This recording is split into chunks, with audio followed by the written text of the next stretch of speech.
शुद्ध है। MDH मिर्ची, धनिया, हल्दी, असली मसाले, सच सच। MDH।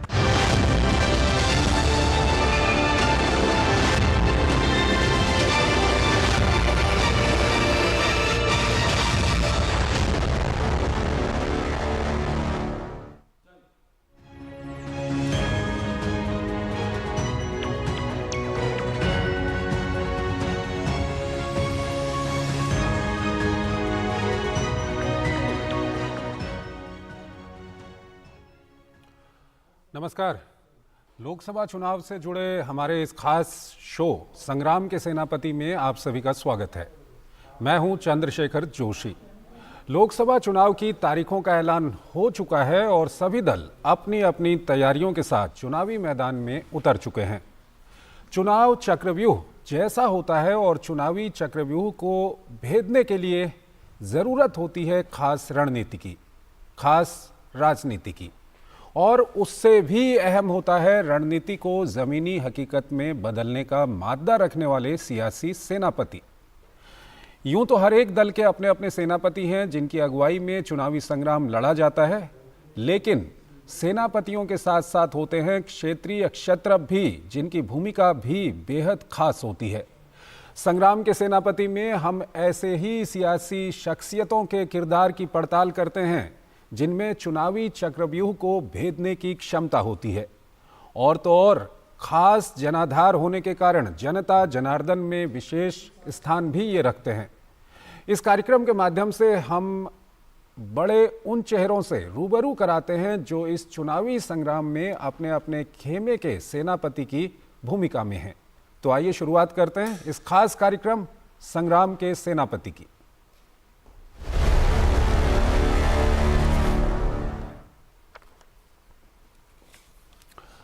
आज संग्राम के सेनापति में हम बात करेंगे त्रिपुरा और मणिपुर के लोकसभा सियासी संग्राम में अपनी अपनी पार्टी की जीत का बीड़ा उठाए कद्दावर नेताओं की, जो इस सियासी समर में निभा रहे हैं सेनापति की भूमिका।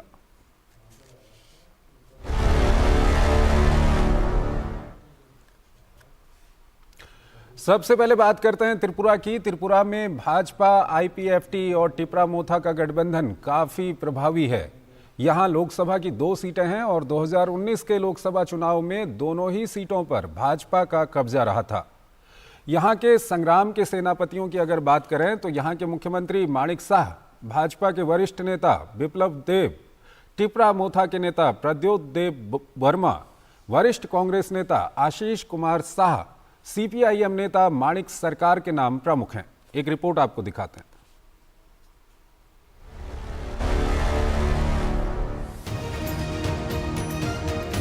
देश में बढ़ते तापमान के साथ सियासी पारा भी लगातार चढ़ता जा रहा है। त्रिपुरा के बीते विधानसभा चुनावी रण में भाजपा IPFT गठबंधन ने 60 सदस्यीय विधानसभा में 33 सीट जीतकर लगातार दूसरी बार सत्ता में वापसी की। Indigenous People's Front of Tripura के साथ आने के बाद जहां भाजपा का प्रभाव बढ़ा है, वहीं नए क्षेत्रीय दल टिपरा मोथा ने भी भाजपा के साथ जुड़कर पार्टी को मजबूत करने का काम किया है। वहीं लोकसभा चुनाव 2019 में भी भाजपा ने ही दोनों सीटों पर अपना कब्जा जमाया था। इस बार के चुनावी समर के लिए भी पूरे राजनीतिक माहौल में भाजपा की स्थिति काफी मजबूत नजर आ रही है, जिसमें सेनापति की भूमिका में है त्रिपुरा के मुख्यमंत्री माणिक साह। तो आइए एक नजर डालते हैं भाजपा के सेनापति के अब तक के सियासी सफर पर। माणिक साह 2020 से 2022 के बीच त्रिपुरा बीजेपी के प्रमुख रह चुके हैं। माणिक साह को बूथ प्रबंधन समिति और राज्य स्तरीय सदस्यता अभियान प्रभारी का जिम्मा सौंपा गया था। भाजपा में आने से पहले साह कांग्रेस पार्टी में भी रह चुके हैं। त्रिपुरा के मुख्यमंत्री पद की शपथ लेने से पहले राज्यसभा सांसद रहे। भारतीय जनता पार्टी के लिए त्रिपुरा में एक और नेता बिप्लब देब लंबे समय से सेनापति की भूमिका निभाते आ रहे हैं। बिप्लब देब की पहचान बीजेपी में कर्मठ नेता के तौर पर है। राज्य के जनजातीय इलाकों में भाजपा की नीतियों और योजनाओं को पहुंचाने में उनकी भूमिका काफी अहम मानी जाती है। तो एक नजर भाजपा के इस सेनापति की अब तक की सियासी यात्रा पर। बिप्लब देब त्रिपुरा के मुख्यमंत्री का पद संभाल चुके हैं। लोकसभा चुनाव 2024 के लिए भाजपा ने बिप्लब देब को हरियाणा चुनाव प्रभारी नियुक्त किया है। भाजपा ने उन्हें लोकसभा चुनाव के लिए पश्चिमी त्रिपुरा से अपना प्रत्याशी बनाया है। विप्लव देव 2022 में राज्यसभा के सदस्य के रूप में चुने गए। विप्लव देव त्रिपुरा विधानसभा के सदस्य के तौर पर भी काम कर चुके हैं। विप्लव देव त्रिपुरा भाजपा के प्रदेश अध्यक्ष भी रह चुके हैं। मौजूदा राजनीतिक हालात में त्रिपुरा की राजनीति की बात करें तो विधानसभा चुनाव में दमदार प्रदर्शन करने वाली टिपरा मोथा के बिना अधूरी है। क्षेत्रीय पार्टी बनकर उभरी टिपरा मोथा ने बीजेपी आईपीएफटी गठबंधन और लेफ्ट कांग्रेस गठबंधन के वोट प्रतिशत में महत्वपूर्ण पैठ बनाई और आखिरकार भाजपा के गठबंधन में शामिल हो गई, जिसने राज्य के राजनीतिक परिदृश्य में एक नया आयाम जोड़ा है। ऐसे में जनजातीय लोगों ने इस नई नवेली पार्टी पर भरोसा जताया है, जिसका प्रभाव भाजपा के पक्ष में लोकसभा चुनाव पर भी देखने को मिल सकता है। तो आइए एक नजर इस क्षेत्रीय दल के लिए सेनापति की भूमिका निभाते प्रद्योत देव वर्मा की अब तक की सियासी पारी पर, जिनका त्रिपुरा की राजनीति में प्रभुत्व बढ़ता नजर आ रहा है। त्रिपुरा के तत्कालीन शाही परिवार के वंशज हैं प्रद्योत देव वर्मा। पिता किरीट विक्रम कांग्रेस नेता और 3 बार सांसद रहे। मां विभू कुमारी देवी भी 2 बार कांग्रेस विधायक और त्रिपुरा सरकार में मंत्री रहीं। राजनीतिक जीवन की शुरुआत कांग्रेस के साथ की। 2019 में त्रिपुरा कांग्रेस के प्रमुख चुने गए। एनआरसी के मुद्दे को लेकर उन्होंने अपने पद से इस्तीफा दे दिया। 5 फरवरी 2021 को प्रद्योत के पिता किरीट प्रद्योत देव ने एक सामाजिक संगठन टिपरा मोथा को सियासी दल बनाने की घोषणा की। लोकसभा संग्राम में कांग्रेस के सामने अपनी साख बचाने की बड़ी चुनौती है, जिसके लिए सेनापति की भूमिका में है वरिष्ठ कांग्रेस नेता आशीष कुमार साहा। आशीष कुमार साहा वर्तमान में त्रिपुरा कांग्रेस के प्रमुख हैं। लोकसभा चुनाव में साहा त्रिपुरा पश्चिम से चुनावी मैदान में हैं। 2017 में साहा ने तृणमूल कांग्रेस छोड़कर भाजपा की सदस्यता ग्रहण की थी। वे त्रिपुरा की टाउन बोर्डो वाली सीट से विधायक भी रह चुके हैं। 2022 में भाजपा छोड़कर कांग्रेस में शामिल हो गए थे। 2022 में टाउन बोर्डो वाली सीट से भाजपा नेता माणिक साहा से हार का सामना करना पड़ा। बीते लगभग 1 दशक से त्रिपुरा की राजनीति में सियासत के बुरे दौर से गुजरती सीपीआईएम के लिए लोकसभा चुनाव 2024 अस्तित्व बचाने की लड़ाई है। ऐसे में त्रिपुरा के चुनावी इतिहास में पहली बार है कि लेफ्ट पार्टियां और कांग्रेस बीजेपी से मुकाबला करने के लिए मिलकर चुनाव लड़ रही हैं। त्रिपुरा की चुनावी राजनीति में आदिवासी और अनुसूचित जाति समुदाय के मतदाता महत्वपूर्ण भूमिका निभाते हैं। ऐसे में संगठनात्मक गिरावट, नेतृत्व संकट से जूझती सीपीआईएम को अपने सेनापति माणिक सरकार के नेतृत्व से आस है। तो एक नजर माणिक सरकार की सियासी यात्रा पर। माणिक सरकार मार्च 1998 से मार्च 2018 तक त्रिपुरा के मुख्यमंत्री के पद पर रहे। मार्च 2008 में उन्होंने त्रिपुरा गठबंधन सरकार वाम मोर्चा के नेता के रूप में शपथ ली थी। 2013 में हुए विधानसभा चुनाव में वो लगातार चौथी बार मुख्यमंत्री बने। वे पहली बार त्रिपुरा की अगरतला सीट से विधानसभा के सदस्य के रूप में चुने गए। सरकार 5 बार त्रिपुरा की धनपुर सीट से भी विधायक रह चुके हैं। माणिक सरकार त्रिपुरा विधानसभा में नेता प्रतिपक्ष के रूप में भी जिम्मेदारी संभाल चुके हैं। त्रिपुरा की 2 सीटों के लिए 2 चरणों में मतदान होना है, जिनमें पहले चरण में 19 अप्रैल को त्रिपुरा वेस्ट की सीटों पर वोटिंग होगी, तो दूसरे चरण में 26 अप्रैल को त्रिपुरा ईस्ट में मतदान होगा। Bureau report, DD news.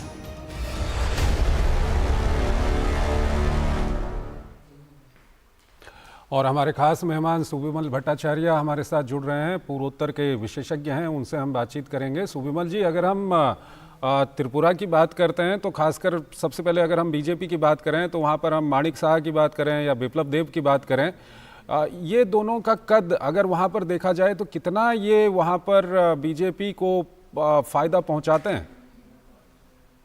देखिए, माणिक साहा की छवि बड़े साफ है और जब से उनको मुख्यमंत्री बनाया गया और बहुत सारे कम्युनिटीज की बीजेपी की तरफ जोड़ते रहे। आपको पता है कि विप्लव देव बीजेपी की पहले मुख्यमंत्री रह चुके हैं और अगले चुनाव के पहले माणिक साहा को राज्यसभा की 3 महीना की सदस्यता के बाद इनको मुख्यमंत्री करके लिया गया और इसके बाद एक बड़ा बूस्ट मिला था। और आज भी इनकी छवि, इनकी जो अप्रोच है लोगों के साथ बड़ा अच्छा है।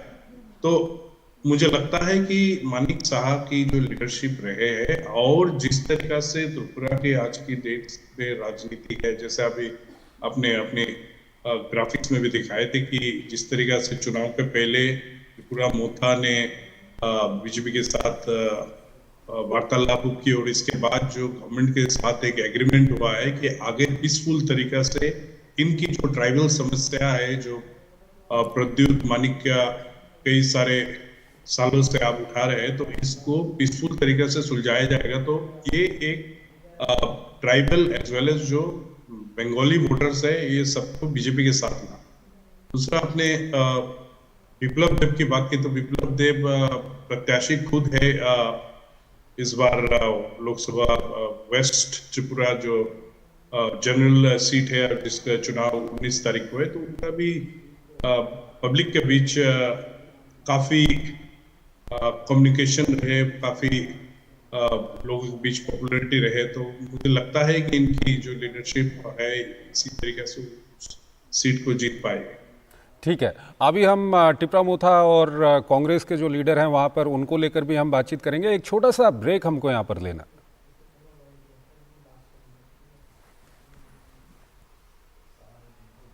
जीरा से प्यास बुझाएं, डाइजेशन के लिए मस्त, शरीर में नमक पानी का बैलेंस बनाए।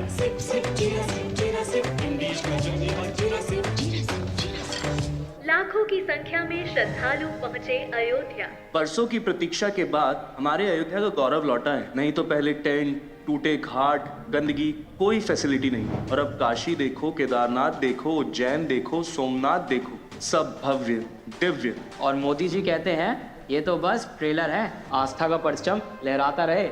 ये है मोदी की गारंटी, इसलिए हमारा पहला वोट मोदी को। ये है हमारी भी गारंटी। कमल का बटन दबाएं, भाजपा को जिताएं। मैं क्या जी, सब जानते हैं, जहां दिखे मारियो, अपना समझ के खा लियो। स्वाद से सबको दीवाना कर दे, दीवाना कर दे। पता का चाय, गजब का स्वाद।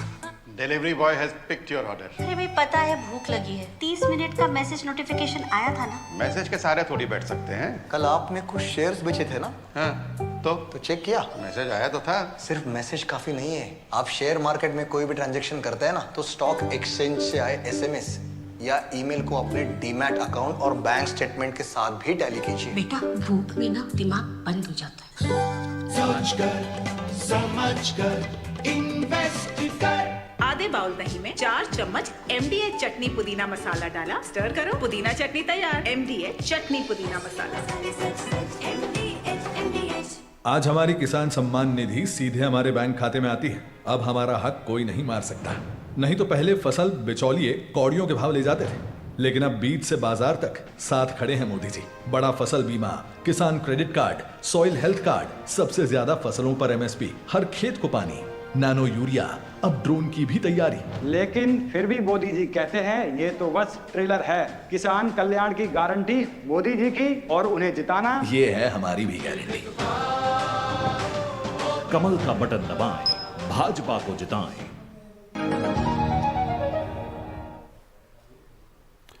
स्वागत है आपको। ब्रेक के बाद आप देख रहे हैं हमारा खास कार्यक्रम संग्राम के सेनापति। सुविमल भट्टाचार्य हमारे साथ जुड़े हुए हैं। हम त्रिपुरा की बात कर रहे हैं। विभिन्न दलों के जो सेनापति वहां पर हैं उनको लेकर के हम बातचीत कर रहे हैं। अभी हमने भाजपा के नेताओं की बात की थी। अगर हम सुविमल जी, टिपरा मोथा के जो नेता हैं प्रद्योत वर्मा और उसके अलावा आशीष कुमार शाह जो कांग्रेस के नेता हैं, उनके बारे में अगर आपसे जानना चाहें तो वो कितना वहां पर प्रभाव रखते हैं?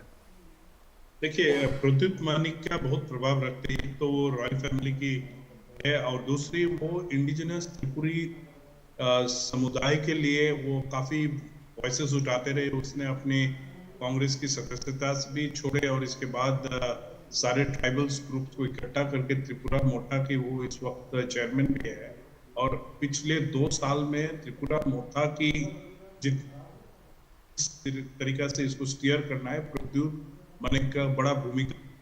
मैंने थोड़ा पहले बताया कि चुनाव के पहले जो पीसफुल तरीका से इनकी इश्यूज को सुलझाएगा उसने आगे पेश की, और गृह मंत्री अमित शाह जी ने कुछ उसको सपोर्ट दिया हुआ है। तो मुझे लगता है कि उनका भूमिका बहुत अहम रहेगी आगे भी, चुनाव के आगे भी, क्योंकि एक सॉल्यूशन की तरह किस तरीका से इनके डिमांड्स काफी सारे हैं। तो हो सकता है सब सारे डिमांड्स कॉन्स्टिट्यूशनल प्रोविजंस के माध्यम से निभाना हो सकता है, ना पॉसिबल है, लेकिन बहुत सारे मुद्दा इनके जो है उसको। ठीक है, वक्त कम है हमारे पास। कांग्रेस के जो नेता हैं आशीष कुमार शाह, इनका कितना प्रभाव वहां पर आप देखते हैं, कितना अपनी पार्टी को ये फायदा पहुंचा सकेंगे वहां पर? नहीं, मुझे लगता नहीं है उनकी उस तरीके से प्रभाव है, क्योंकि कांग्रेस और तृणमूल तो ऑलमोस्ट वो सफाया हो गया वहां पे, और कांग्रेस की जो लोगों का बीच में आस्था जो है वो काफी कम है, क्योंकि बीजेपी सरकार जो है वो काम कर रहा है, और बहुत सारे सेंट्रल स्कीम्स जो रहे, जो इंफ्रास्ट्रक्चर त्रिपुरा में बने हैं सेंट्रल गवर्नमेंट के प्रयास से, उससे काफी लोगों को एंटरप्रेन्योरशिप, एम्प्लॉयमेंट और बिजनेस का मौका। ठीक है, माणिक सरकार का क्या जो एक पुराना जादू था वो बरकरार है अभी वहां पर? नहीं, और वो नहीं है, और काफी बदल चुके हैं, और आप खुद देखे हैं कि माणिक सरकार अब एक फेडेड स्टार है वहां। ठीक है, एक छोटा सा ब्रेक लेते हैं, ब्रेक के बाद हम मणिपुर की बात करेंगे। वेट। हाँ, ले फोटो, अपनी ही है, अपने ने ही बनाई और अपने ही वोटों से बनी है वंदे भारत। हाँ यार, किसने सोचा था हमारी ट्रेनों में रिवॉल्विंग सीट्स, विस्टा डोम्स होंगे, एयरपोर्ट्स जैसे escalators, lounges, food court railway station पर होंगे, शहर शहर मेट्रो, और अब तो बुलेट ट्रेन भी आ रही है। और फिर भी पता है मोदी जी क्या कहते हैं कि ये तो बस ट्रेलर है। लाइफ इजी बना दी मोदी जी ने, और अब हम उनकी जीत इजी बनाएंगे। वर्ल्ड क्लास फैसिलिटीज की गारंटी मोदी की, मोदी जी को वोट देने की गारंटी हमारी। कमल का बटन दबाएं, भाजपा को जिताएं। गोल्डी छोले मसाले, जहाँ जाए रिश्ते बनाए। जहाँ जाए रिश्ते बनाए, गोल्डी मसाले।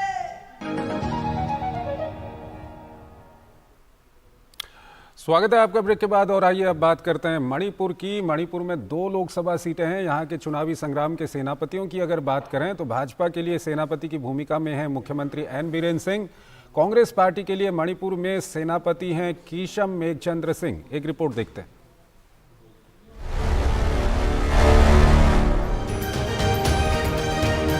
पहाड़ी इलाकों से घिरे हुए पूर्व, और इस वक्त सीधे हम आपको गुवाहाटी लिए चलते हैं। वहाँ पर प्रधानमंत्री नरेंद्र मोदी वहाँ पर रोड शो कर रहे हैं। ये दृश्य हम आपको सीधे दिखा रहे हैं, और प्रधानमंत्री वहाँ पर पहुँच चुके हैं। उन्होंने अपना रोड शो वहाँ पर शुरू कर दिया है। ये दृश्य हम आपको दिखा रहे हैं।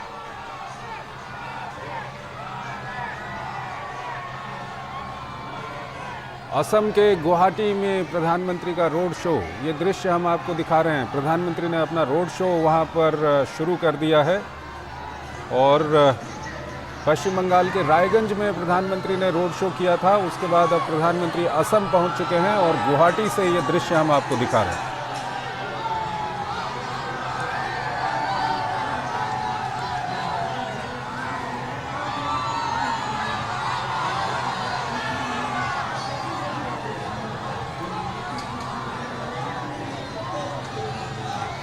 लोगों का उत्साह वहाँ पर देखा जा सकता है। लोग काफ़ी प्रफुल्लित हैं प्रधानमंत्री को अपने सामने देखकर, और प्रधानमंत्री भी हाथ हिलाकर लोगों का अभिवादन वहाँ पर स्वीकार कर रहे हैं।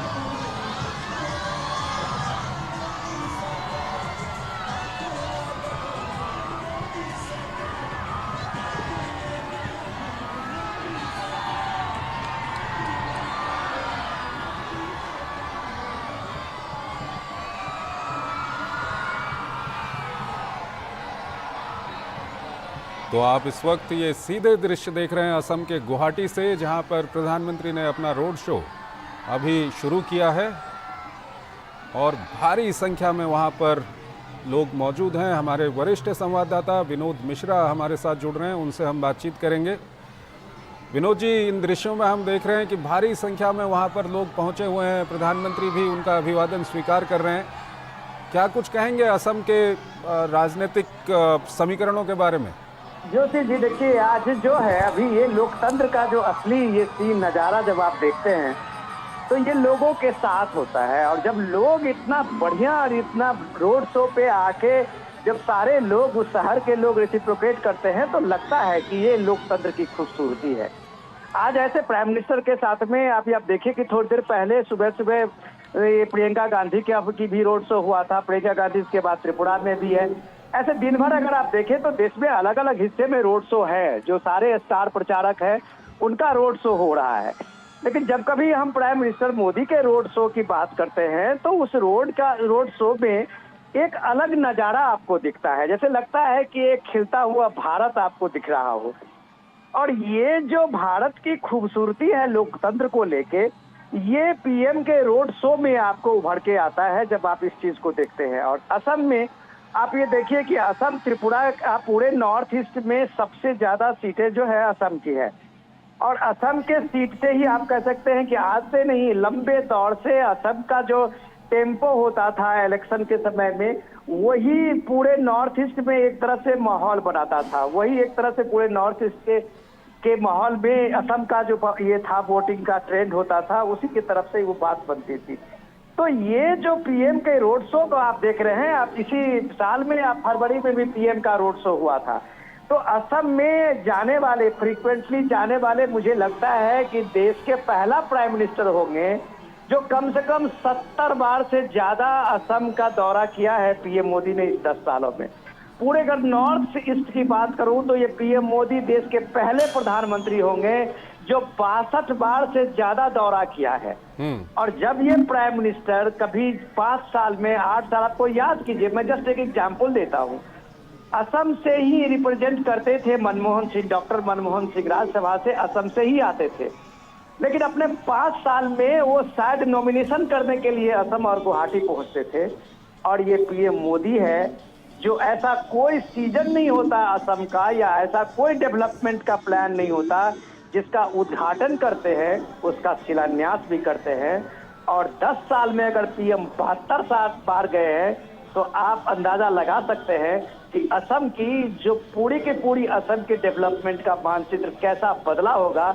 इसका नजारा और इसका अंदाजा लोगों की इस खूबसूरती रोड पे जो रोड शो आप देख रहे हैं और उसमें जो लोगों की भागीदारी देख रहे हैं, इससे समझा जा सकता है। इसकी एक गवाही देता हुआ ये रोड शो में लोगों की भीड़ है।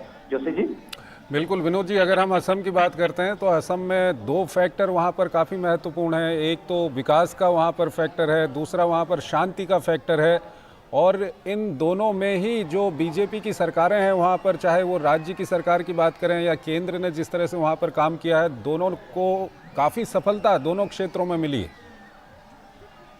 ये नैरेटिव अपनी जगह पे है। लोग जाए इस ग्रुप में, अभी पिछले 1 महीने से जब से इलेक्शन का बिगुल बजा है और लोगों को आप देख रहे हैं कि नैरेटिव का अपना अपना अंदाज है। लोग, डेमोक्रेसी है, लोगों को हर सत्ता के में आने के लिए हर पार्टी की अपनी ललक होती है।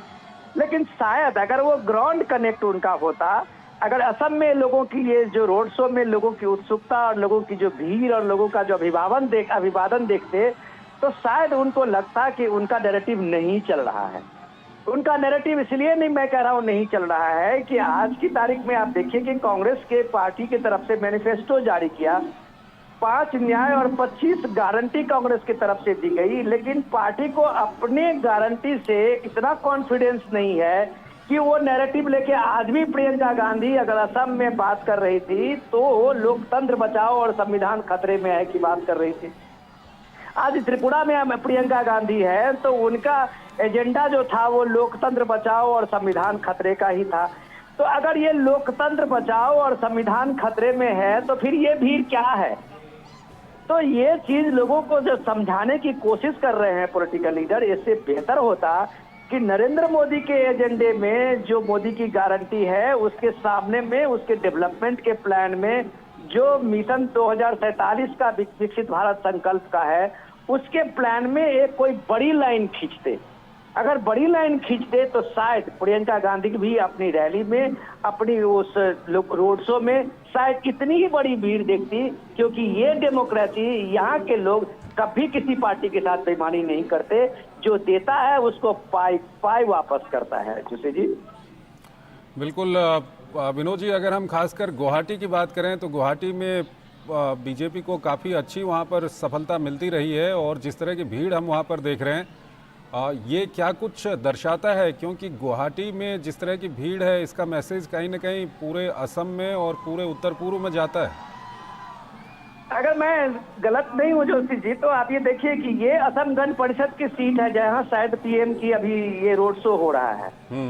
तो ये आपको मानना पड़ेगा कि पीएम अपने रोड शो हो, इलेक्शन कैंपेन हो, वो किसी भी रूप में अपने एलाइज के लिए एक अलग रणनीति नहीं रखते। आपको याद होगा अभी बिहार में जो पहली रैली पीएम ने की थी, तो अपने एलाइज पार्टनर जो चिराग पासवान के को जो सीटें मिली थी, वहां से पीएम ने शुरू की थी। वो एनडीए के घटक दल उतने ही उनके लिए महत्वपूर्ण है जितना बीजेपी के कोई कैंडिडेट है। तो अभी जो ये रैली हो रही है, मुझे शायद मैं गलत अगर नहीं हूँ तो ये असम गण परिषद के ही सीट की जो कैंडिडेट है वो उनके पार्टी के बीजेपी के एलाइज है, और वो रोड शो पीएम उसकी कंस्टिट्यूंसी में करके उनकी ताकत को मजबूती देने के लिए वहाँ लोगों के बीच में है। तो ये मैसेज लोगों को ये लगता है कि बीजेपी एक इतनी बड़ी पार्टी होने के बावजूद अपने एलाइज को कभी भी कमतर नहीं देखती है, उसको भी एक इक्वल रिस्पेक्ट की बात होती है। तो आप बीजेपी में इस रूप में देख सकते हैं। सही बात गुवाहाटी की है, अभी जो हम लोग अब सर्वे की बात कितनी सही है कितनी गलत है ये तो हम नहीं कह सकते, लेकिन हम ये अभी पिछले 1 महीने से जो भी सर्वे की रिपोर्टें आ रही है उसमें असम में अगर बीजेपी को 11 और असम गण परिषद को 1 सीटें देती या 2 सीटें देती हुई है, वहां पे सर्वे रिपोर्ट पे है, तो आप कह सकते हैं कि असम में बीजेपी की जो बात पीएम बार बार कहते हैं कि आप ग्राउंड पे इलेक्शन देखना हो तो आप ग्राउंड पे देखिए और जनता के बीच में जाके आप देखेंगे तो आपको लहर लगेगा। थर्ड टाइम के प्राइम मिनिस्टर के लिए ये लहर शायद दुनिया के किसी भी देश डेमोक्रेटिक कंट्री में आपने नहीं देखा होगा जो भारत में इन दिनों दिख रहा है। लेकिन अफसोस कि फिर भी कुछ लोगों को इसमें संविधान खतरे में लग रहा है। जोशी जी। विनोद जी, पिछले कुछ सालों में जो उत्तर पूर्व के लिए काम किया गया है उसमें विकास के साथ साथ अगर हम शांति की बात करें तो उत्तर पूर्व के जो विभिन्न राज्य हैं वहाँ पर अब काफ़ी शांति हो गई है। असम में भी लोग इसको काफ़ी अप्रिसिएट करते हैं और इसी का ये फ़र्क यहाँ पर हम देख रहे हैं। क्या कुछ कहेंगे आप शांति के प्रयासों में जो केंद्र सरकार की भूमिका रही है? आज की तारीख में असम में अगर आप असम का ही लें तो उल्फा से लेके जो छोटे मोटे उग्रवादी संगठन थे उनका सरेंडर हो चुका है। लगभग सारे ग्रुप जो है, एक परेश बरुआ को छोड़ के अगर आप बताएं तो सारे के सारे जो उग्रवादी संगठन थे वो मुख्य धारा में लौट आए हैं। और मुख्य धारा में ही नहीं लौट आए हैं, वो अपने मुख्य धारा में लौटने के साथ में वो जीवन में अपनी प्रगति के लिए, अपने समाज की प्रगति के लिए वो तत्पर दिखने भी लगे हैं। रही बात कि जब आप पूरे नॉर्थ ईस्ट की बात करते हैं तो आप ये देख लीजिए कि सिर्फ ये मोदी है जिनके रूल में इनके 10 साल में कई स्टेट से वहाँ arm force special power act हटा था। ये जो लोग आज आरोप मणिपुर को लगा रहे हैं या मणिपुर के लेके बात करते हैं, वो एक बड़ी एक्सीडेंट थी, वो एक जो जातीय विद्वेष थी, वो एक किसी भी तरह से उसको ये नहीं कहा जा सकता है कि वो उस समय का एक बड़ा एक तरह से ब्लॉट लगा हुआ था उसके पे। एक साजिशन एक तरह की बात हुई थी कि उस पे एक आप कह सकते हैं कि इथनिक क्लास के रूप में शुरू हुआ था, जो आज का नहीं, कम से कम मणिपुर का जो वहाँ का डेमोग्राफी है उसमें कम से कम पिछले 40-50 साल से इस तरह के ऐसे वायलेंस वहाँ लगातार कई दशक तक हुआ था। लेकिन बीजेपी 10 साल से वहाँ सरकार में है, ये बात भी हमें जानना पड़ेगा। और बीजेपी 10 साल से वहाँ है तो सिर्फ डेवलपमेंट के बल पे है, बिल्कुल लोगों के एस्पिरेशंस के बल पर है। इसलिए बीजेपी नॉर्थ ईस्ट में 90% सीट जीती है लोकसभा पे। इसलिए बीजेपी 1-2 स्टेट को छोड़ के नॉर्थ ईस्ट के सारे स्टेट में एलायंस के साथ या खुद की सरकार वहाँ चलाती है। और ये जादू जो है वो सिर्फ डेवलपमेंट का है, इसमें कोई नैरेटिव नहीं होता, कोई रिलीजन नहीं होता। आप अगर देख लीजिए इस सारे इलाके में तो ऑलमोस्ट जो इलाके हैं वो क्रिश्चियन बहुल इलाके हैं। लेकिन अगर क्रिश्चियन बहुल इलाके में बीजेपी जीत के आती है और सरकार बनाती है तो ये सारे नैरेटिव जो आज दिए जा रहे हैं उस नैरेटिव को इसका वो जवाब नॉर्थ ईस्ट दे रहा है देश का। जोशी जी। बिल्कुल विनोद जी, आप हमारे साथ बने रहिए। एक बार हम दर्शकों की जानकारी के लिए फिर बता दें कि इस वक्त ये हम रोड शो दिखा रहे हैं प्रधानमंत्री नरेंद्र मोदी का असम की राजधानी गुवाहाटी से, जहां पर प्रधानमंत्री इस वक्त पहुंचे हुए हैं और भारी संख्या में वहां पर लोग उमड़े हुए हैं प्रधानमंत्री को देखने के लिए, प्रधानमंत्री का स्वागत करने के लिए।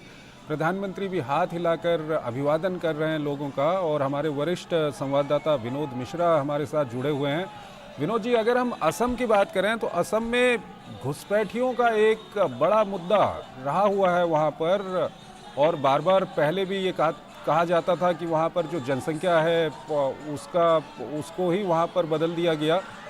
ये मुद्दा अब कितना, आज की तारीख की अगर हम बात करें तो कितना प्रासंगिक रह गया? देखिए, ये चीज तो हमें माननी पड़ेगी कि इस देश में जो एक स्टेबल गवर्नमेंट आप जब कहते हैं, और जब आप कहते हैं कि स्थिर सरकार और मजबूत सरकार, तो ये स्थिर सरकार और मजबूत सरकार ही किसी रूप में किसी स्टेट के कोई टर्निंग पॉइंट ऐसा कुछ ये रहा है ट्रबल एरिया में, वहाँ पे एक अपनी मजबूती से शांति व्यवस्था की बात हो, या वहाँ चीजें जो लंबे अरसे से पड़ी हुई हैं, जिसको आप लटकाते रहे हैं, भटकाते रहे हैं, उसको टैकल करने के लिए एक मजबूत सरकार ही उसको टैकल कर सकती है। ये मोदी गवर्नमेंट ने दिखाया है। आपको याद होगा कि एनआरसी के लिए सुप्रीम कोर्ट ने कितने बरस का वो पेंडिंग रहा है जी। अब आप सोचिए कि राजीव गांधी ने पहला एकॉर्ड किया था जब स्टूडेंट असम गण परिषद के स्टूडेंट विंग के साथ में, जो बांग्लादेशी माइग्रेंट और इलीगल माइग्रेंट का ये मुद्दा था। शायद हम लोग उस समय स्टूडेंट ही रहे होंगे जिस दौर की ये बात है, लेकिन असम की प्रॉब्लम कभी खत्म नहीं हुई। एक तरफ ये प्रॉब्लम इलीगल माइग्रेशन की प्रॉब्लम थी, बांग्लादेश की घुसपैठ की प्रॉब्लम थी, दूसरी तरफ आप देखिए कि उधर जो है उग्रवाद संगठन जो है वो एक अलग तरह से असम पूरे देश को चैलेंज देता रहा था। लेकिन आज अगर इस 10 सालों में उन सारी चीजों को आप देखिए तो सारे प्रॉब्लम एड्रेस हो रहे हैं और असम शांति के रास्ते पे चल पड़ा है।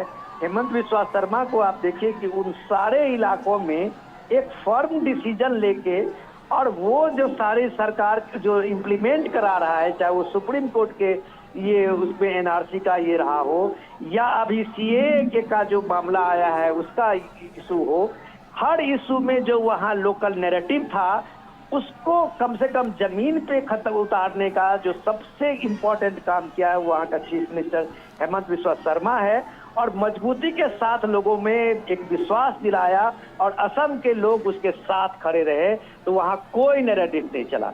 आपको याद होगा ये डीएफ का अब जो बदरुद्दीन तैयब साहब का जो की पार्टी है, वो इसी मुद्दे को लेके इलीगल माइग्रेशन का जो है उसको उसने ब्लफ बना दिया और उसको लेके वो अपनी तरह से एक पार्टी खड़ा कर ली। कांग्रेस पार्टी ने उनके साथ समझौता कर लिया, कांग्रेस पार्टी का वो एलाइज बन गए, और वो आप देखिए आज वो कांग्रेस पार्टी के एलाइज में नहीं है, लेकिन बदरुद्दीन को आप देखिए कि वो वहाँ पे कम से कम 10-15 सीटें जीतने के स्थिति में पहुंच गए, वो लोकसभा में सांसद बनने की स्थिति में पहुंच गए। तो ये स्थिति जो आप एक पॉलिटिकल नैरेटिव दिया था, उस नैरेटिव का नतीजा था। आज असम के लोगों ने इस रियलिटी को समझा है, तो आप देखिए वो हेमंत बिस्वा शर्मा के साथ में खड़े हैं। ये सिर्फ असम, सिर्फ वहाँ पे हिंदू ही नहीं, मुस्लिम जो असमी आज मुस्लिम हैं वो भी हिंदू उसके सपोर्ट में हेमंत शर्मा बिस्वा शर्मा के साथ में खड़े हैं, क्योंकि उनको लगता है कि कई इलाके ऐसे असम के ऐसे हैं जिसकी पूरी डेमोग्राफी बदल गई है, और अगर ये डेमोग्राफी बदल गई है तो असमी कल्चर का क्या होगा, ये सवाल वहाँ के जितना हिंदुओं का है उतना ही मुसलमानों का है। तो ये बात समझने की जरूरत थी जिसको पिछले 50 सालों में नहीं समझा गया, और आज जब हेमंत बिस्वा शर्मा ने वो करके दिखाया है, तो आप देखिए उसके साथ में हेमंत बिस्वा शर्मा के साथ में न वहाँ के सिर्फ हिंदू हैं, बल्कि वहाँ के जो ओरिजिनल मुस्लिम हैं वो भी हेमंत बिस्वा शर्मा के साथ में हैं और उतनी मजबूती से खड़े हैं। जोशी जी, विनोद जी, असम की अगर हम बात करते हैं तो वहाँ पर 2 बार से राज्य में बीजेपी की सरकार है, और केंद्र की भी हम बात करें तो लगातार कनेक्टिविटी पे काफ़ी काम हुआ है, तो चाहे वो फिजिकल कनेक्टिविटी हो या उसके अलावा एक मेंटल कनेक्टिविटी की अगर हम बात करें दिल्ली के साथ, देश के बाकी हिस्सों के साथ, जो उत्तर पूर्व के राज्यों की या असम की हम बात करें, ये कितना फ़ायदेमंद होने वाला है बीजेपी के लिए?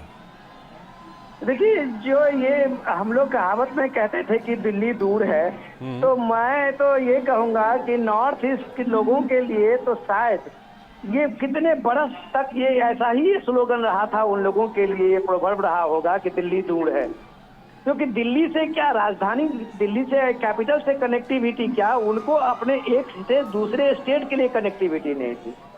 आज अगर नॉर्थ ईस्ट में आप ये कल्पना कर सकते हैं कि नॉर्थ ईस्ट में कभी वो दौर था जब एक एयरपोर्ट होते थे और वो एयरपोर्ट से या आर्मी के या एयरफोर्स के जो एयरपोर्ट होते थे उस एयरपोर्ट से वहाँ का ट्रांसपोर्टेशन सिविल ट्रांसपोर्ट सब लगभग कुछ कुछ इलाकों में होता था जी। आज आप ये देखिए कि नॉर्थ ईस्ट में ट्रेनें जा रही है, नॉर्थ ईस्ट में 11-12 से ज्यादा एयरपोर्ट बने हुए हैं। नॉर्थ ईस्ट में कनेक्टिविटी के हालत ये है कि आप बिहार से अगर आप देखिए कि वहां से आप 3 घंटे के रोड कनेक्टिविटी का मैं बता रहा हूं कि बिहार के उस हाईवे एक्सप्रेस वे पे आप 3 घंटे चल के वहां आप गुवाहाटी पहुंच सकते हैं, 3 घंटे पहुंच के बिहार से आप वहां सिक्किम पहुंच सकते हैं। ये इस देश का हाल है, तो आप बताइए कि नॉर्थ ईस्ट दिल्ली से कितनी दूर रह गया है। तो ये इस चीज ने लोगों को ये पहली बार एक नॉलेज किया है कि वो भी भारत के उतने ही हैं जितने ही भारत के यूपी वाले हैं, जितने ही भारत के बिहार वाले हैं, जितने ही भारत के कोई और स्टेट वाले हैं, उतने ही आज इस नरेंद्र मोदी के 10 साल ने नॉर्थ ईस्ट के हर स्टेट को फील कराया है कि उतना ही मणिपुर वाला भारत का है, उतना ही सिक्किम वाला भारत का है, उतना ही असम वाला भारत का है जितना यूपी, बिहार, राजस्थान, मध्य प्रदेश का है। ये सिर्फ एक कनेक्टिविटी ने साबित किया है। जोशी जी बिल्कुल। विनोद जी हमारे साथ बने रहिए। इस वक्त दर्शकों की जानकारी के लिए हम बता दें कि प्रधानमंत्री नरेंद्र मोदी असम की राजधानी गुवाहाटी में इस वक्त एक रोड शो कर रहे हैं और वहां पर भारी संख्या में वहां पर लोग मौजूद हैं। सड़क के दोनों ओर वो प्रधानमंत्री का स्वागत कर रहे हैं। प्रधानमंत्री भी हाथ हिलाकर उनका अभिवादन स्वीकार कर रहे हैं। हमारे वरिष्ठ संवाददाता विनोद मिश्रा हमारे साथ जुड़े हुए हैं। विनोद जी, फिर एक बार में जो घुसपैठियों की हम लोग बात कर रहे थे उसी की ओर वापस आना चाहूँगा। असम में चाहे हम जो बोडो इलाका है वहाँ की हम बात करें, असम के विभिन्न इलाकों की हम बात करें, तो ये एक बड़ी समस्या थी और इस समस्या कहीं ना कहीं हम देखें तो ये समस्या वहाँ पर जो पहले कांग्रेस की सरकार हुआ करती थी उसको सत्ता से उखाड़ने में इस समस्या ने बहुत बड़ा वहाँ पर योगदान किया है। और पिछले 10 साल में वहाँ पर राज्य में बीजेपी की सरकार है, केंद्र में बीजेपी की सरकार है, तो इस समस्या का कितना समाधान हुआ है? देखिए, मैं यही बात आपसे दोहरा रहा था कि ये समस्या के लिए कम से कम इतना मैं कहूँगा पिछले 10 वर्षों से एक चीज तो देश के सामने में एक बड़ी समस्या थी कि जो अब नॉर्थ ईस्ट का उग्रवाद है उसका हल क्या है, उसका हल क्या है। ये समस्या के लिए सारे डिफेंस स्ट्रेटेजी से लेके सारे लोगों की मत्थापच्ची होती थी कि वो लोग कोई अलग देश नहीं मांग रहे हैं, वो लोग जो इंसर्जेंसी जो है उसमें वो सिर्फ अपने लिए एक अलग स्पेस मांग रहे थे। और वो उसके एक उग्रवाद की वो सीमा थी कि आप ये देखिए कि सरकारें इस तरह से वहाँ मजबूर थी कि सारे पोर्ट्स बॉर्डर हैं म्यांमार से लेके और उधर वहाँ आप देख लीजिए उस स्टेट का, तो वो सारे इतना खुला सा था कि बहुत मुश्किल था कि किसी भी उग्रवादी संगठन पे काबू पाना और उसको इस तरह से उस पर कार्रवाई करते हुए दिखना। लेकिन उससे भी ज्यादा इम्पोर्टेंट थी राजनीतिक इच्छा शक्ति की। राजनीतिक इच्छा शक्ति मैं इसलिए कह रहा हूँ कि एक दौर था, मैं किसी पार्टी का नाम नहीं लूंगा या मैं किसी के उसमें इसको इन्वॉल्व नहीं करूंगा, लेकिन मैं जानता हूँ इस चीज को कि पूरे नॉर्थ ईस्ट में वहाँ जो ये लोकसभा के चुनाव होते थे या विधानसभा के चुनाव होते थे उसमें सीधे जो मिलिटेंट ग्रुप थे उनका इंटरफेरेंस होता था और वो किक बैकिंग होती थी। तो आप कल्पना कीजिए कि नॉर्थ ईस्ट लोगों के, आम लोगों के लिए क्या नॉर्थ ईस्ट रह गया था। जो डेवलपमेंट का पैसा आता था, जो राज्य सरकारों को मिलता था, उसमें एक कट जो है वो सीधा इन्हीं मिलिटेंट ग्रुप को मिलता था। छोटा छोटा स्प्लिंटर ग्रुप का एक स्टेट में कम से कम 10-20 ऐसे मिलिटेंट ग्रुप होते थे, चाहे वो मणिपुर ले लीजिए आप या असम ले लीजिए आप या नागालैंड ले लीजिए आप। इन सब स्टेट में एक छोटे से स्टेट में अब 10-10 मिलिटेंट सरवाइव करता था सिर्फ फंड के लेके, और उनकी ताकत पॉलिटिकल फंडिंग थी। एक एमपी चुनाव जीतता था उसमें उस मिलिटेंट आउटफिट का बहुत बड़ा रोल होता था, क्योंकि वो हेलमेट में छोटे छोटे पहाड़ी इलाके में उनका प्रभाव होता था। तो एक तरह से वो एमपी के चुनाव में सौदेबाजी करते थे, एमएलए के चुनाव में सौदेबाजी करते थे। तो आप अब जान लीजिए कि जिस डेमोक्रेटिक प्रोसेस में इतने मिलिटेंट आउटफिट का वहां चल रहा हो, उसको आप लोकतंत्र के लिए खतरा आज नहीं बता रहे हैं। उसको उस समय में संविधान खतरे में नहीं बताया जा रहा था। और लगभग मैं कहता हूं कि दिल्ली की हालत एक सरेंडर्ड की हालत थी, क्योंकि वहां जो भी जीत के आते थे उसमें उसकी भूमिका होती थी। ये पिछले 10 साल में ये ऐसा नहीं दिखा है, और ये इसलिए ऐसा नहीं दिखा है कि वो एक नेतृत्व का विश्वास होता है कि जनता उसके साथ खड़ी होगी, तो फिर ये मिलिटेंट आउटफिट कुछ नहीं बिगाड़ पाएंगे। जो आप जम्मू कश्मीर में आप देख रहे हैं कि जब आर्टिकल 370 के लिए महबूबा मुफ्ती ने कहा कि कश्मीर में खून की नदियां बहेगी और तिरंगा उठाने वाला कोई नहीं होगा, तो शायद वो भूल गई कि एक ललक से जम्मू कश्मीर के लोग इस आर्टिकल 370 रिफिकेशन का स्वागत करने के लिए तैयार बैठी है, तो एक पत्ता नहीं हिला।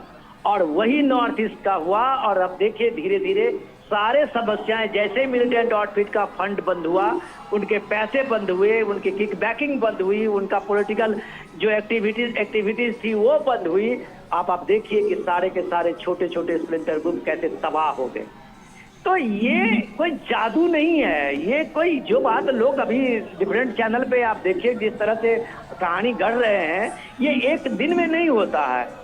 वो उसके लिए पूरी लगन मेहनत करने के इस ग्राउंड सिचुएशन को जानना होता है। ये इस देश को आप ये बता सकते हैं, मैं इस बात के लिए कम से कम प्राइम मिनिस्टर नरेंद्र मोदी की तारीफ करना चाहूंगा कि जितना ट्रबल एरिया है इस देश में, उसमें कम से कम नरेंद्र मोदी ने पर्सनली उस जगह का विजिट किया है, उसमें टाइम लगाया है, चाहे वो संघ के कार्यकर्ता के रूप में हो या बीजेपी के कार्यकर्ता के सचिव महासचिव के रूप में।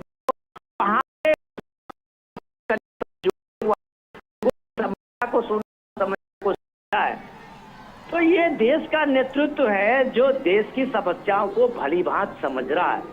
देश का नेतृत्व है जो एक तरह से इस बात के लिए जिद कर बैठा है कि भारत की इंटीग्रिटी, राष्ट्र प्रथम की जब बात आप करते हैं तो देश प्रथम दल बाद में, और ये संकल्प जो है वो भी एक नॉर्थ ईस्ट में बड़ा काम किया है। जोशी जी बिल्कुल विनोद जी, इसके अलावा अहोम सेनापति लचित बारफुकन की हम बात करें, जिस तरह से प्रधानमंत्री ने खुद वहां पर गए और काफ़ी उनकी जो विरासत है उस विरासत को आगे बढ़ाने का काम किया, ये आप किस तरह से देखते हैं? जो प्रधानमंत्री विभिन्न राज्यों में जो विरासत को खासा महत्व देते हैं, और असम में भी हमने इसको देखा।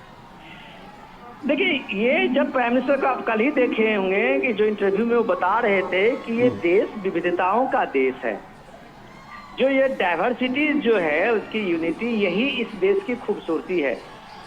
और आप ये देखिए कि इस चीज को एक तरह से कैसे नैरेटिव बनाया जाता है पूरे इलेक्शन कैंपेन में। इसको एक तरह से आप ये भी देखिए कि राहुल गांधी का जितना कैंपेन हो रहा है, राहुल गांधी अब अपने 5 न्याय और 25 गारंटी को भूल गए। अब वो कैंपेन में उनका नैरेटिव होता है कि बीजेपी को 400 सीटें आ जाएगी। तो 400 सीटें बीजेपी क्यों कह रही है, उसका सीधा सीधा ये कहना है कि वो संविधान बदल देंगे, वो एक देश एक भाषा एक लैंग्वेज ले आएंगे। तो ये समझने की चीज है कि ये जो नैरेटिव है वो उस प्राइम मिनिस्टर के साथ में है जो तमिलनाडु का संगोल लेके पार्लियामेंट के अंदर दाखिल होता है। वो उस प्राइम मिनिस्टर के लिए है कि यूनाइटेड नेशन में तमिल भाषा के लिए सबसे पहला, ये देश का पहला प्राइम मिनिस्टर होगा कि तमिल भाषा के लिए यूनाइटेड नेशन में अपने देश की सबसे प्राचीन भाषा, दुनिया के प्राचीन भाषा के रूप में स्थापित करता है। यही चीज में जब आप पूछ रहे थे असम में, तो आप देखिए कि वहाँ के जो लोकल कल्चर है, वहाँ के जो लोकल ट्रेडिशंस है, उस चीज को बढ़ावा देने के लिए, क्योंकि वो वहाँ की पहचान है। अगर वो असम की पहचान है तो ये भारत की एक विविधता की पहचान है। और जब प्राइम मिनिस्टर खुद उस चीज को रिकॉग्नाइज करने के लिए वहाँ उस सामने में लोगों के सामने में खड़े होते हैं, वहाँ पहुँचते हैं, वहाँ की सांस्कृतिक फेस्टिवल जो है वहाँ उसमें अपना पार्टिसिपेट करते हैं, तो ये बात समझनी पड़ेगी कि ये नैरेटिव और वहाँ का नैरेटिव जब वो जमीन पे उतरते हैं तो लोगों को कौन सा नैरेटिव डाइजेस्ट होता होगा। तो ये चीजें प्राइम मिनिस्टर के लिए जब आप देखते हैं तो कम से कम ये सारे जो भी नैरेटिव चल रहे हैं मार्केट में अभी इलेक्शन के टाइम में, वो कभी टिक नहीं पाता है। इसकी वजह सिर्फ वही तस्वीर है, जो आज की तस्वीर जो आपने दिखाया है। जोशी जी बिल्कुल विनोद जी, इसके अलावा अगर हम बात करें असम की ही हम बात करें तो वहाँ पर चाय प्रचुर मात्रा में वहाँ पर होती है। उसके अलावा हम पेट्रोलियम की बात करें, पेट्रोलियम का काफ़ी वहाँ पर स्कोप है और ऑलरेडी वहाँ पर काम भी चल रहा है। तो इन सब क्षेत्रों को आगे बढ़ाकर वहाँ पर काम करना, जो केंद्र सरकार के पिछले 10 साल के काम रहे हैं, वो सब का कितना फायदा वहाँ पर बीजेपी को होने वाला है? देखिए, वे वहाँ के लोग भी जानते हैं जोशी जी कि पोटेंशियल वहाँ के नॉर्थ ईस्ट की कमी नहीं है। नॉर्थ ईस्ट के चाहे असम हो या दूसरे स्टेट को आप देखिए, वहाँ अभी तक टूरिज्म मैप पे आया ही नहीं था। वहाँ की टूरिज्म की जो पॉसिबिलिटीज है, वहाँ आप ये देखिए कि ऑर्गेनिक खेती की जो पॉसिबिलिटीज है, वहाँ आप सिर्फ एक असम है जहाँ पे पेट्रोलियम प्रोडक्ट की भी ये है, लेकिन उतनी बड़ी तादाद में नहीं है। फिर भी वहाँ एक लगातार ये कोशिश होती रही है कि वहाँ भारत की जो खनिज संपदा के रूप में असम को एक तरह से किया जा सकता है, एक बड़ा बनाया जा सकता है। दूसरी बात सबसे इम्पोर्टेंट ये है कि इन सारी चीजों में पीस सबसे बड़ा फैक्टर होता है। ये पीस मैं इसलिए कह रहा हूँ कि कभी इसके दौर था जब दौर में असम क्या पूरे नॉर्थ ईस्ट में जाना, कनेक्टिविटी भी की प्रॉब्लम थी और इंसर्जेंसी के कारण भी लोग जाना आना नहीं चाह रहे थे। और आज आप देखिए कि नॉर्थ ईस्ट में कोई भी हिल स्टेशन आपको या कोई भी वहाँ के जो खूबसूरत प्लेसेस हैं, वहाँ भीड़ होती है पूरे के पूरे गर्मियों के सीजन में। पूरे नॉर्थ इंडिया आजकल नॉर्थ ईस्ट में होती है।